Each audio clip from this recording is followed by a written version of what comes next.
প্রিয়জনদের সঙ্গে ঈদের আনন্দ ভাগ করে নিতে লাখ লাখ মানুষ ছুটছেন দেশের এক প্রান্ত থেকে আরেক প্রান্তে। আর এই যাত্রায় সবচেয়ে নির্ভরযোগ্য বাহন ট্রেন।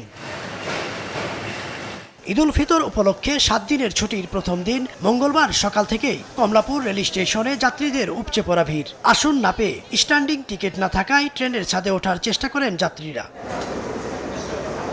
ছিল না শিডিউল বিপর্যয়, ফলে নির্ধারিত সময়ে ছেড়ে গেছে বেশিরভাগ ট্রেন। এ নিয়ে সন্তুষ্ট যাত্রীরা। টিকিটে পেয়েছি আলহামদুলিল্লাহ, খুবই সুখী, মানে হ্যাপি হয়েছি যখন আমি টিকিটে পেয়েছি। আসলে দুষ্কর টিকিট পাওয়াটা। ট্রেনে দেখা যায় অতিরিক্ত ভিড়, কিন্তু এবার আসলে কোনো ভিড়ই নেই। তো এখন যাত্রাটা অনেক আশা করি যে অনেক আরামদায়ক ও আনন্দদায়ক হবে। ঈদের ছুটিতে বাড়ি ফেরা শিশুদের মধ্যে ব্যাপক উচ্ছ্বাস। দীর্ঘ প্রতীক্ষার পর গ্রামে গিয়ে স্বজনদের সঙ্গে সময় কাটানোর আনন্দে বিভোর তারা।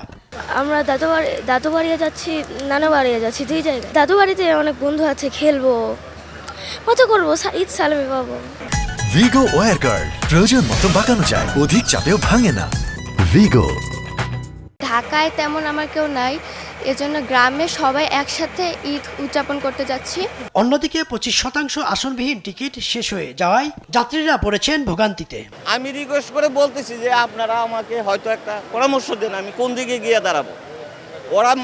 এরা মাস্টারি করতে আসছে না, এরা মানে চোখ রাঙাইয়া কথা বলে। আধা ঘন্টা ধরে লাইন খারে আছি, টিকিট আছে এখন করলে ভাই টিকিট দাঁড়ানোর টিকিটও নাই, সিট আছে ভাই দাঁড়ানোর টিকিট দেন, আমার ছোট বাচ্চা আছে, টিকিট নাই, গেট আছে, টিকিট ছাড়া ঢুকতে দেবো না।